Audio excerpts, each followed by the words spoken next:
Fala pessoal, eu sou a Isabela e esse é mais um vídeo no Fita Alternativa. Bom, estamos no mês de outubro, mês do Halloween, então nada como falar de uma figura tão importante para os cinemas de terror e suspense, que só pode ser Alfred Hitchcock.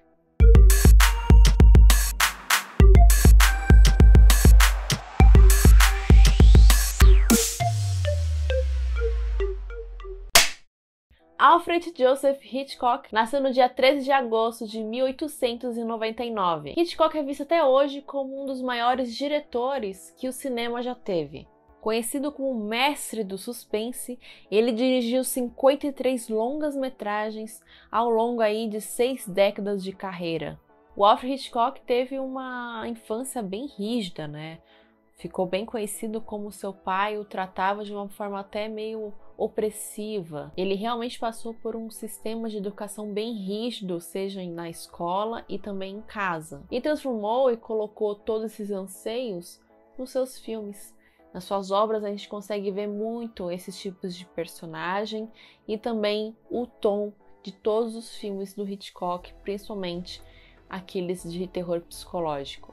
E além de ser conhecido como o mestre do suspense, Hitchcock foi importante para o cinema porque ele trouxe efeitos inovadores, termos inovadores e jogadas de câmera e tudo em relação à técnica de cinema de forma também inovadora. Foram aí 50 anos de carreira onde diversos dos seus filmes se transformaram em clássicos e muito importantes para estudar cinema. Hitchcock entrou no mundo do cinema em 1919 como designer de intertítulos, que era frequentemente usado para transcrever os diálogos de personagens nos filmes mudos. E no estúdio que ele trabalhou, ele fez um pouquinho de tudo. Foi indo para direção de arte, foi para roteiro e até edição. E já lá para 1922, ele começou a mostrar um pouco esse lado diretor ao conseguir um cargo como assistente de direção.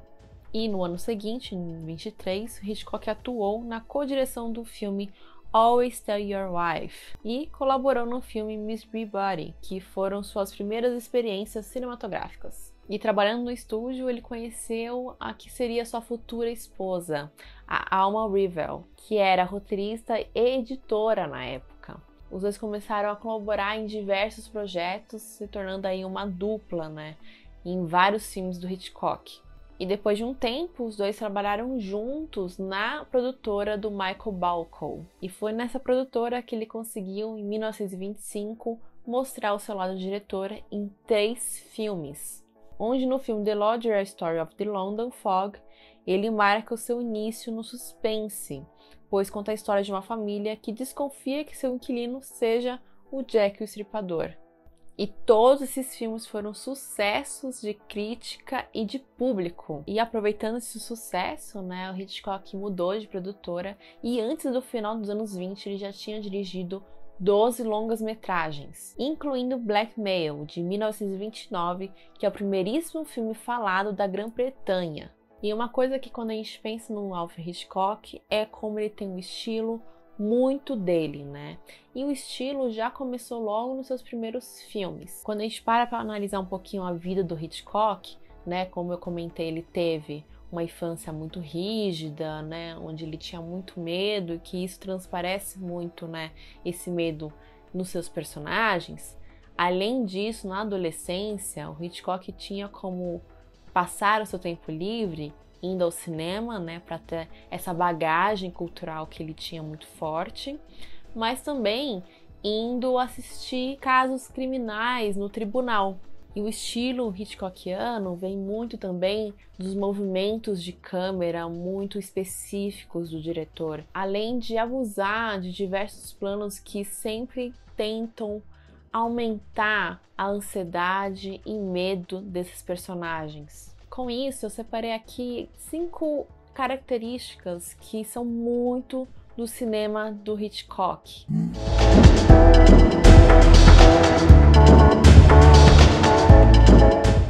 Primeiro, com certeza, é o gênero de suspense, pois o cinema do Hitchcock trouxe inovações em técnicas de cinema, principalmente em movimentos de câmera. O clima do gênero é acentuado pelo uso da música, dos efeitos de luz, sombras, efeitos, né, na narrativa de suspense, como em Psicose, em que mostra toda essa jogada do espectador ver o personagem escondido, esperando o outro personagem subir as escadas, né? Toda essa jogada de mistério e suspense é algo que veio muito dos filmes do Hitchcock, que a gente consegue ver muito hoje em filmes mais novos, né, do gênero.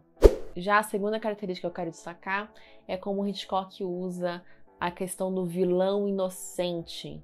É quando um personagem é erroneamente acusado ou condenado por algum crime e que, para se livrar, né, acaba assumindo a missão de perseguir e encontrar o réu culpado. Já a outra característica é o espectador como participante. Em muitos filmes do Hitchcock, ele coloca o espectador também como um personagem. Em vários filmes, nós percebemos como os protagonistas, né, os personagens, se sentem observados, vigiados.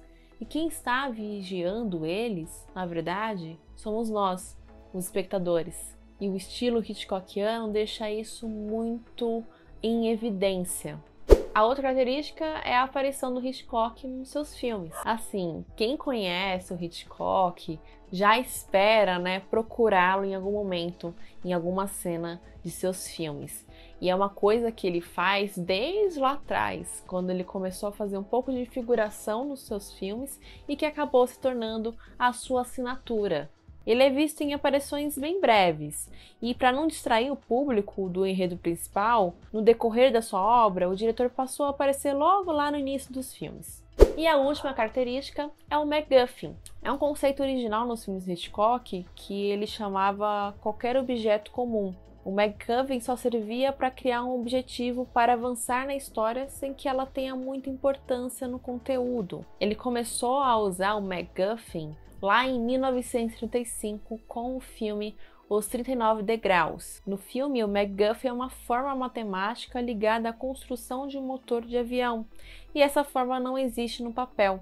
Outro exemplo de uso de MacGuffin, né, no cinema do Hitchcock é no filme Intriga Internacional, de 1959, onde existe esse microfone secreto que causa a perseguição do protagonista, mas que é irrelevante para a história, causando apenas suspense e curiosidade. E o uso do MacGuffin hoje no cinema é algo muito comum. Por exemplo, Tarantino usa esse elemento em um dos seus filmes mais famosos, que é o Pulp Fiction, tendo realmente esse conceito de querer entregar algum tipo de suspense e curiosidade no espectador. E bom, já destaquei aqui, né, um pouquinho sobre a história e o estilo do Hitchcock. Agora eu vou falar dos seus principais filmes para também entender um pouquinho toda essa importância do diretor na história do cinema.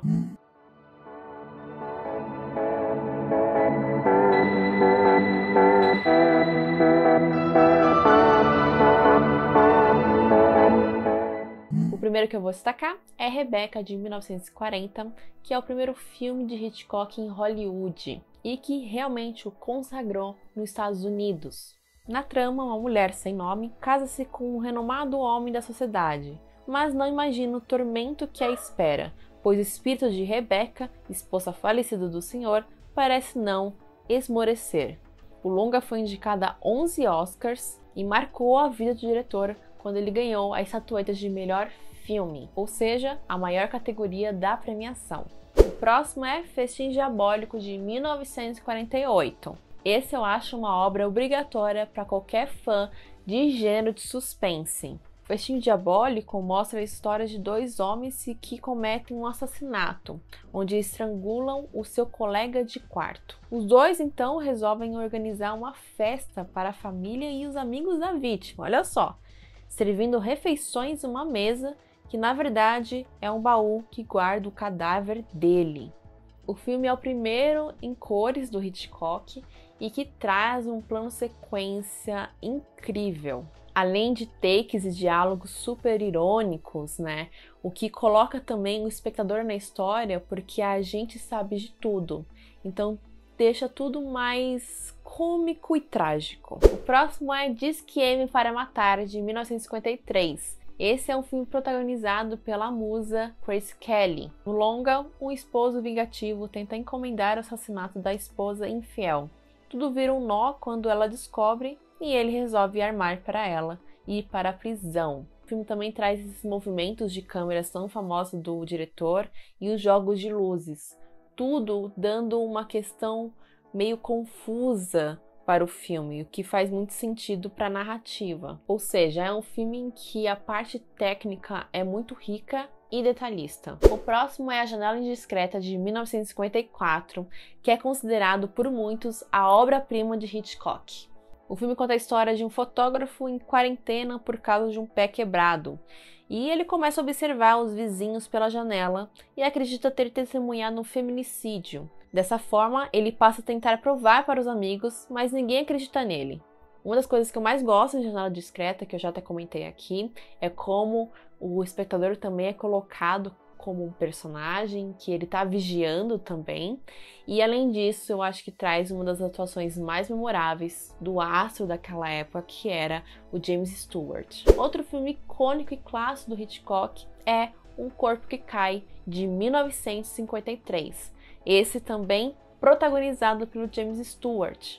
O filme se passa em São Francisco, onde um detetive aposentado, que sofre de um terrível medo de altura, é encarregado de vigiar uma mulher com possíveis tendências suicidas, até que algo estranho acontece nesta missão. Com esse filme, Hitchcock criou uma das coisas mais importantes para o cinema, que é um efeito de câmera, chamado Dolly Zoom, ou o efeito vertigo. Esse efeito é uma distorção visual feita com a câmera, que pode trazer, inclusive, uma sensação de vertigem. Imortalizado pelo Alfred Hitchcock, hoje é muito usado no cinema para cenas que querem transmitir medo e tensão. O próximo é Psicose, de 1960, que é considerado o filme mais conhecido e um clássico absoluto do cinema. Tem até um vídeo aqui no canal em que eu falo um pouco sobre Psicose e a sua importância para o cinema e também como foi toda a sua produção. Psicose conta a história da secretária Marion Crane, que é feito pela Janet Leigh, que quer mudar de vida e rouba $40 mil do lugar onde ela trabalha. Durante sua fuga, ela se hospeda em um hotel de beira-estrada, que é administrado pelo esquisito Norman Bates, que diz viver no local com a sua mãe. Psicose ele foi feito com um orçamento baixíssimo, a equipe não era de cinema, era de televisão e trabalhava no programa do Hitchcock, que depois de década foi o primeiro filme preto e branco do diretor. Por tudo isso, foi considerado praticamente hediondo. Porém, mesmo assim, o filme se tornou um clássico e que tem uma das cenas mais famosas do cinema, que é o assassinato da Marion, né? Aquela cena da facada no banheiro. E que junto com a cena, claro, aquela trilha sonora inesquecível.